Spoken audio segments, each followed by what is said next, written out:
Hello, champions. Recently, my mentor told me that healthy things grow. I absolutely love that. It really got me thinking about personal growth and where I am in my stage of development right now. I really want to talk to you about this today. I'm going to take a couple of seconds to make sure that all of my background tech is working. If you're on, put in a hashtag live. And I'm going to throw the timer on, mostly to play and learn how to do that. Let's see. Oh, I say I'm going to do that. Maybe I am, maybe I'm not.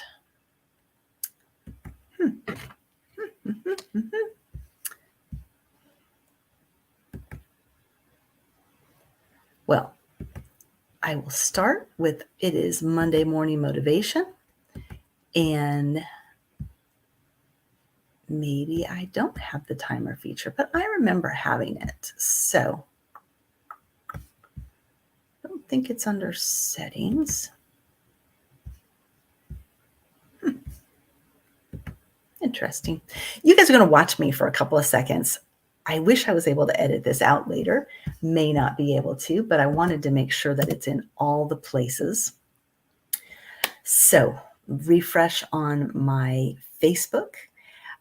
I'm streaming this in 3 locations today. So it is coming in on there. It is perfect. Sorry, I've got multiple screens here. So let me get that going. It's streaming on my Empowering Champions group. It's also out on YouTube and in my Academy page, which is something I'm going to be talking about a lot over the next week. So I'm pinning this to featured, and hopefully we'll be able to make sure everyone can watch. I see you're on. Thank you so much. So happy to have you. All right. If you are watching live, go ahead and put hashtag live. If you're catching this later, hopefully you zipped forward to this point and we're in the replay mode. So put hashtag replay. Love to have you either way. I know in our global community, sometimes it's hard for us to all get on at the right time, which is perfectly fine. All right. We are talking today about a subject that I'm pretty excited about, which is called Healthy Things Grow. And it is our topic for Monday morning motivation. And we will be using that theme all this month for our Monday lives at 7 a.m. And we'll also be having the theme word for September of launching. More on that later. Some of you know I'm Coach Tina. I am a certified ULA life coach. I follow the ULA framework, the 7 key areas of life where we balance and grow. And I'm also the Empowering Champions founder. This week we celebrated having 1,000 members. We are 1,000 strong. Super excited about that milestone. It means a lot to me. It means we are able to do things we haven't been able to do before. I see more people coming on. So happy to have you. I'm checking my comments right now. Melissa, wonderful. So happy to see you. If you don't have a StreamYard account, you can go in and register and do all that fancy stuff, or you can just put your name in on the comment as well, and I'll be able to see that you are visible. And the fun thing is when you put your information out there, then it can be shown up on the screen, which is always fun. All right. The other thing I was going to say is that this topic of healthy things growing. Wonderful. We've got someone from Denmark watching. So happy to have you on. But what I was saying is I have a signature course out on mastermind.com that has to do with the whole growing cycle. It is what I call my learn, grow, and share greatness model. And so it goes right in line with this idea of healthy things growing. And I wanted to share today about the 3 things that you need to know to see if you are growing in a healthy manner. And so, a lot of times we are doing all the stuff. People are telling us, do this, do that. And I don't know about you, but I'm a checklist person. So I follow the list, right? But I don't always feel like I'm actually getting where I mean to go. And so the first thing you have to know to be able to document your growth is to make sure you have a measuring tool.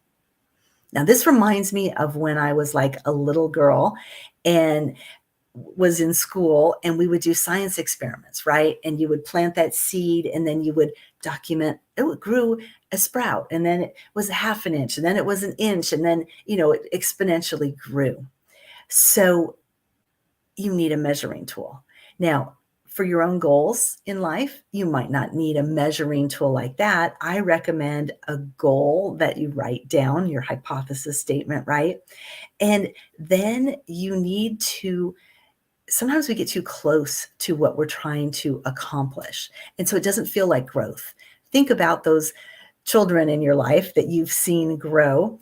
And one day you just looked at me and you were like, when did you get to be so big? Right? When we're with that person on a constant basis and we don't see the personal growth. So the same thing happens with our little goals. We don't see that growth that we've been wanting.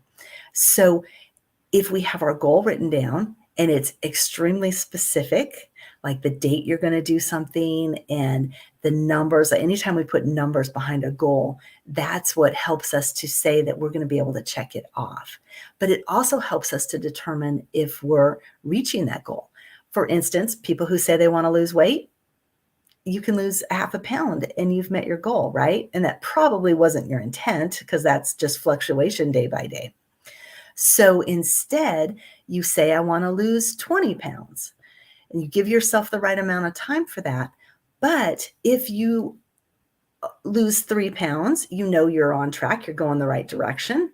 When you start to lose 10 pounds, you're a third of the way there, right? When you get your 20, you've met that goal. So measuring tools are one of the ways that we know that we are growing in a healthy way. I love it. We've got someone here from Florida. So happy to have you on. Remember, when I'm using StreamYard, I can't see your name, so I apologize about that. If you put your name in the comment, then I know who it is as well. But I'm so happy to have you. All right. This is Monday Morning Motivation, and we are talking about how healthy things grow. I'm on the second of 3 ways to know if you are growing in a healthy way. And, I'm a feeler. I'm empathetic, if you will. But when I'm looking at my goals and the things that I'm doing in my life and whether or not they're growing, it's about how it feels. Now, I think of this in light of if you were to maybe touch a plant, right? If the plant is not healthy, it's dry and parched and maybe brown and limp, and it just doesn't look right. Whereas we all know that we're drawn to like beautiful plants that are just vibrant and thriving. And we have maybe, maybe there's flowers coming from them, but we're pulled almost to the growing plant when we see that thriving. And I can relate that to feelings. So when it doesn't feel right, when it's dying, it's visible and it's icky, and you almost are like gasping for air looking at it. You want to do something about it. Whereas when it feels like there's growth going on in your life, you're joyful, you're excited. It's exhilarating to be a part of what you're in, and it gives you energy. It's not a drain. And so as you're looking at the things in your life, you're comparing those goals, you're looking to see if there is life happening around what it is you're doing. Because some of us, like I have been working on my online community, my courses, the different things that I do for quite some time now. And it can get heavy if you're not in that state of how can I help this grow in a good way. And, it's not a bad thing necessarily if you're not growing. It's a way for you to go, you know what? I need to water that plant. I need to take some attention to this. I need to care for it.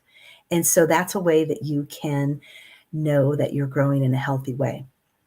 And lastly, the third way that you know if you are growing in a healthy way is that there are visible fruits.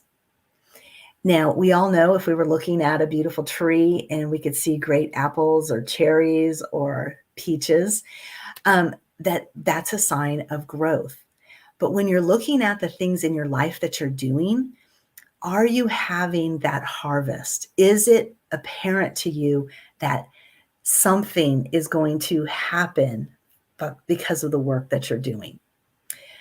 It's interesting because I've had a long life in my 50 years. And as I was writing this, I was thinking about my peach trees. So in my prior marriage, we had a home with some fruit trees, and I didn't deserve these fruit trees. They were so prolific, abundant. I had bags and bags of peaches from my trees, and I didn't do anything. It was the person before me who did all the work, and I would just August would come in that big heat time, and I would just have all these peaches, and I didn't even know how to like bake cakes or pies or do anything with these peaches other than just to eat them. They were so sweet, and I couldn't even eat them all before they rotted away. Like I needed to give them away. It was so abundant. Well, when Chris and I got married, we moved to 5 acres, and I can't tell you how excited I was to see a peach tree in the spring. So we have this beautiful, well-established peach tree. The little, I don't know, starts of the fruit started, and I got super excited. And one day I went out and they were all dead. They were all dried up, these little pits on the tree, and it had some kind of a disease. So I have a beautiful peach tree here, but it doesn't grow. It grows, but it doesn't produce. And so that was a good lesson for me in the tree with the big peaches. I needed to do something with that. The tree that isn't producing, that's a different set of skills that I have to use to get that tree to where it needs to be. And quite honestly, we've been here 4 years and we have not found the secret. And recently, in another property that we have, I had to take down a tree. And that was really hard on me. I love trees. I don't want to take them down. But one of the things that made it easier was my husband said to me, you know what? We can plant a new tree. We can start a new system, if you will. And so sometimes in our life, we have to look at the results, see the fruit that's being produced, and then take steps to make sure that we're getting that desired outcome that we really want to have. So I hope these 3 things will be beneficial to you. And when you're thinking about whether or not you are growing in a healthy way, and apply that to your goals and the different things that you're doing. This week, I will be doing what I'm calling a pop-up challenge, which is basically I am going to do 3 days starting on Wednesday on this topic of helping you grow and produce your desired outcomes. Many of us started 2022 in January with big ideals and big lists of things that we were going to do, our goals for the year. And as we approach the end of the year, we have just over 100 days before the holidays really get into full swing. And I don't want anybody not to reach their goals. So what I'm going to be doing is putting together this 3-day, meet for about a half an hour a day, and we will put together some ideas for getting you on track and staying on track to complete those goals this year. I'm a firm believer in writing down those goals, being very specific, and then taking the uncomfortable action to boost yourself into the mode that gets that momentum going, that gets those goals met. And I want you to have that and not have that feeling of yuck. I'm going to start 2022 or 2023 and not have the last year's goals even accomplished yet, because as we all know, that just erodes our self-confidence. It takes us down. It makes us feel like we can't do the things that are on our heart. And, those of us that are champions that know we're meant for greatness, we have so much to give the world. And I don't want people to self-sabotage, hold themselves back, or give in to those obstacles that get in our way from meeting our goals. I want you to have so much more than that. So if you're interested, go ahead and put a hashtag grow into the comments. I will be getting in touch with you and sharing with you how you can join the challenge. All right. I hope you have an amazing day, an amazing week, and go get your goals accomplished. All right. So happy to have you. Can't wait to talk to you soon. And you guys have a really blessed day.